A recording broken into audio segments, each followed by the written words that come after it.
தமிழ்நாட்டு கல்விக் கொள்கையை ஏற்றுக்கொண்டால் இந்தியா தமிழகம் மாதிரி வளர்ச்சி அடையும் என சபாநாயகர் அப்பாவு தெரிவித்துள்ளார்.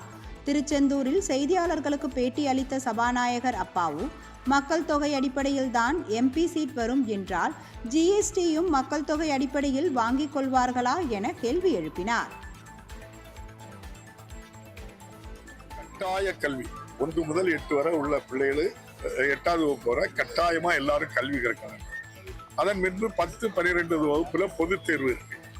இப்போது இருக்கின்ற புதிய கல்விக் கொள்கை, அதாவது NEP national education new education பாலிசில என்ன சொல்றாங்க அப்படின்னா, பொதுத் தேர்வு 3, 5, 8 இந்த 10, 12 5 பொதுத் தேர்வு 3, 5, 8ல பொதுத் தேர்வு வைக்கையில நமக்கு ஒன்றும் மாறுபட்ட கருத்து.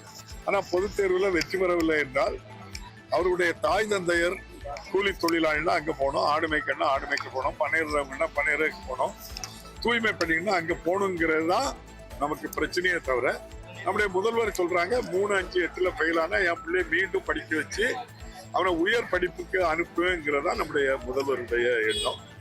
2022ல பீகார்ல இந்த புதிய கல்விக் கொள்கைப்படி அறிமுகப்படுத்துறாங்க. அவங்க 2022ல அறிமுகப்படுத்தும் போது பள்ளி கல்வியில 51% படிச்சுட்டு இருக்காங்க. இன்னைக்கு நீங்க போய் கணக்கெடுத்து பாருங்க, 31% இருக்காங்க. 20% பேரை 3, 5, 8ல ஃபெயில் ஆனாங்க.